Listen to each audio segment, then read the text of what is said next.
जीते रहो बेटी, भगवान तुम्हारा भला करे। इस मतलबी दुनिया में तेरे जैसी नेकी कम ही देखने को मिलती है। भाभी, ये सब क्या तमाशा है? आपको कितनी बार कहा है कि सिंघानिया हवेली के गेट को अनाथालय मत बनाइए। हमारे यहाँ बड़े बड़े वीआईपी लोग आते हैं और आगा भिखारी को हमारे गेट के सामने पाल रही हैं। भाभी, आपकी हिम्मत कैसे हुई मेरे खास दिन पर इस मनहूस को यहाँ बुलाने की? शहर के सबसे पॉश इलाके में स्थित सिंघानिया हवेली अपनी ऊंची दीवारों और लोहे के भारी दरवाजों के लिए जानी जाती थी। आसमान में गहरे काले बादल घिरे थे और ठंडी हवाओं के झोंके हवेली के बगीचे में लगे बड़े बड़े पेड़ों की पत्तियों को सरसरा रहे थे। इसी हवेली के विशाल मुख्य द्वार के ठीक बाहर सड़क के एक कोने पर एक बूढ़ा अंधा भिखारी बैठा था। उसके कपड़े फटे हुए थे और चेहरे पर झुर्रियों का जाल बिछा था, जो उसके जीवन के कड़े संघर्षों की गवाही देता था। उसके सामने एक बहुत ही अजीब, भारी और पुरानी सी मिट्टी और लकड़ी से बना कटोरा रखा था। वो कटोरा आम कटोरों से बड़ा और बेहद वजनदार दिखता था। हवेली के अंदर का माहौल इस सन्नाटे से बिल्कुल विपरीत था। अंदर एक अजीब सी घुटन और तनाव था, जो इस घर की बहू मीरा और उसकी ननद रिया के बीच के रिश्तों की कड़वाहट से पैदा हुआ था। मीरा, जो एक साधारण परिवार से आई थी, स्वभाव से बेहद शांत, संस्कारी और दयालु थी, लेकिन इस घर में उसकी हैसियत एक नौकरानी से ज्यादा नहीं थी।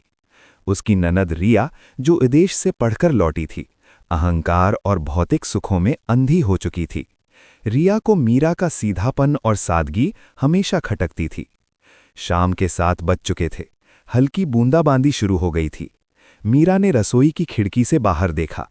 उसे उस अंधे बाबा की चिंता सताने लगी।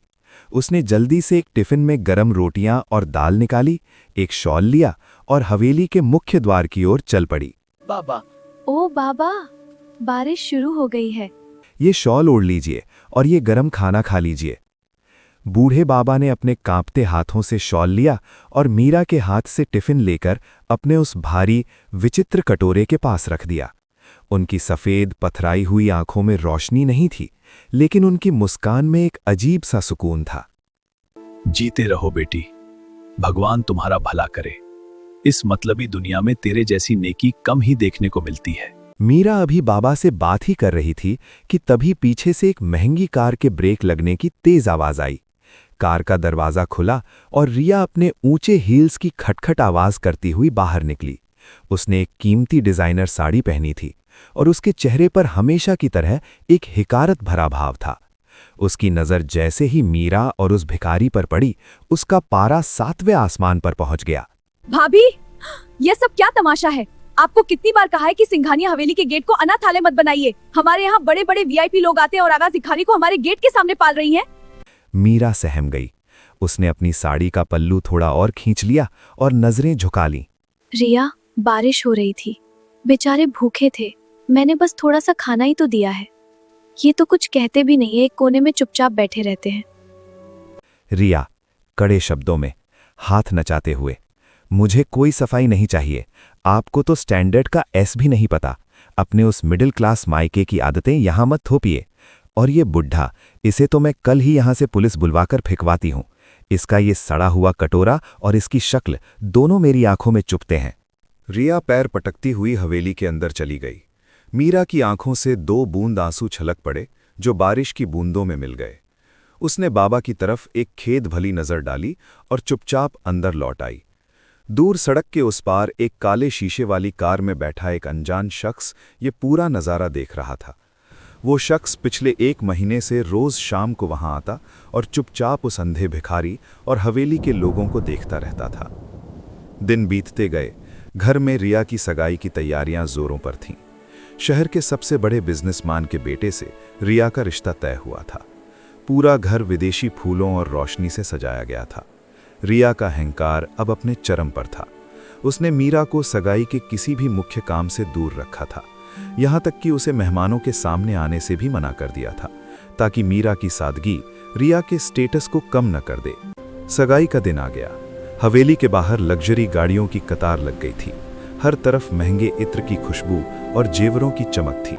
रिया एक भारी लहंगे और करोड़ों के हीरों के सेट में सजी किसी रानी की तरह इतरा रही थी। तभी रिया की नज़र मॉनिटर स्क्रीन पर पड़ी। उसने देखा कि वो अंधा भिखारी आज भी उसी कोने पर बैठा है और मीरा चुपके से उसे एक मिठाई का डब्बा दे रही है। रिया का खून खौल उठा। उसकी सगाई के दिन जहां इतने बड़े बड़े लोग आ रहे थे, ये अपशकुन और गंदगी उसे बर्दाश्त नहीं हुई। वो अपना भारी लहंगा संभालते हुए तेजी से बाहर की तरफ भागी। उसकी माँ और कुछ मेहमान भी उसके पीछे पीछे बाहर आ गए।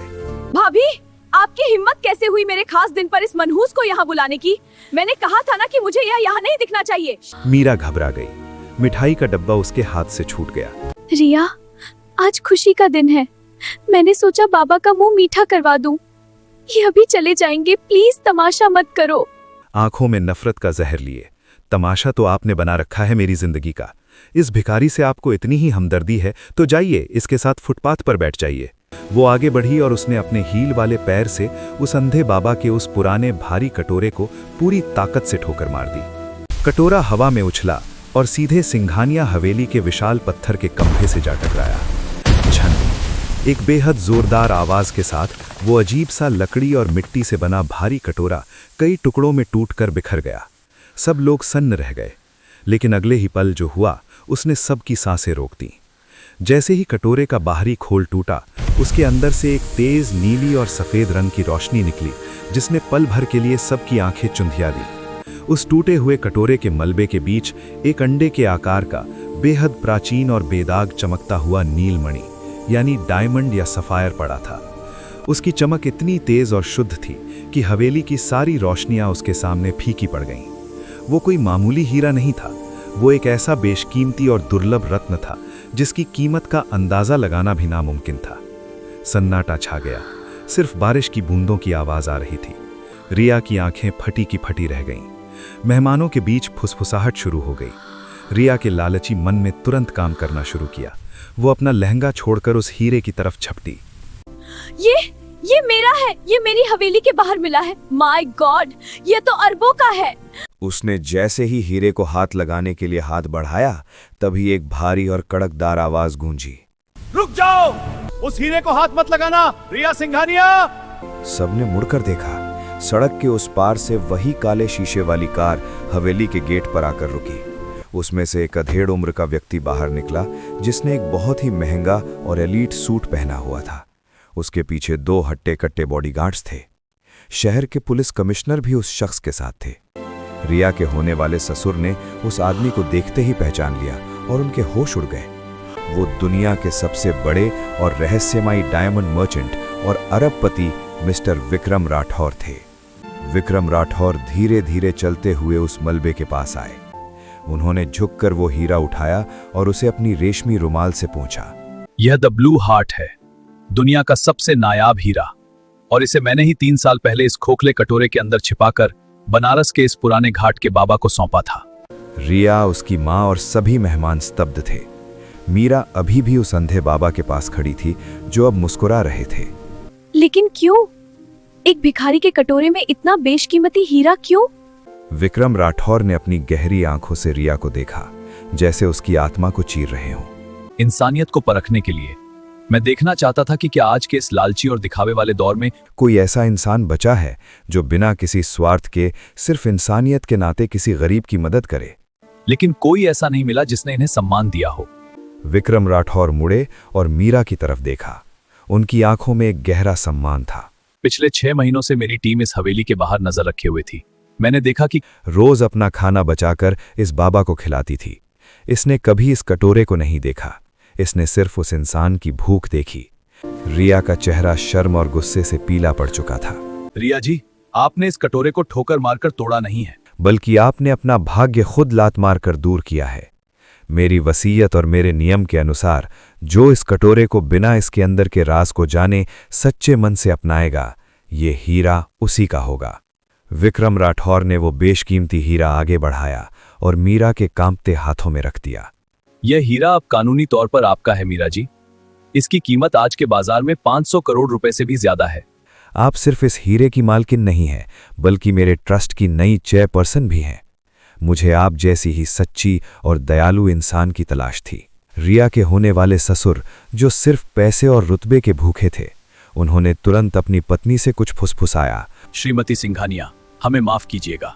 जिस लड़की में इंसानियत ही नहीं है जो एक गरीब को ठोकर मार सकती, वो हमारे घर की बहू नहीं बन सकती। ये रिश्ता हम यहीं तोड़ते हैं। रिया के पैरों तले जमीन खिसक गई। वो वहीं घुटनों के बल जमीन पर गिर पड़ी। उसका सारा गुरूर, उसका सारा अहंकार उस टूटे हुए मिट्टी के कटोरे के साथ ही चकनाचूर हो चुका था। मीरा ने अपने हाथों में रखे उस झलमलाते हुए हीरे को देखा। उसने मुड़कर उस अंधे बाबा की ओर देखा। बाबा ने अपने दोनों हाथ जोड़कर मीरा को प्रणाम किया और धीरे धीरे वहां से चलने लगे, मानो उनका काम पूरा हो गया हो। हवेली के बाहर की बत्तियां अब मीरा के चेहरे पर पड़ रही थीं। वो अब सिर्फ एक शोषित और कमजोर बहू नहीं थी। वो अपने कर्मों और अपनी अच्छाई के दम पर खड़ी एक ऐसी हस्ती बन चुकी थी जिसके सामने पूरी सिंघानिया हवेली का गुरूर बौना पड़ गया था। रिया जमीन पर बैठी अपने टूटे हुए घमंड और टूटे हुए रिश्ते पर आंसू बहा रही थी, जबकि प्रकृति की बारिश ने मीरा के जीवन से सारे अपमान और दुख धो डाले थे। अच्छाई की एक बार फिर जीत हुई थी, और वो भी सबसे अप्रत्याशित और शानदार तरीके से।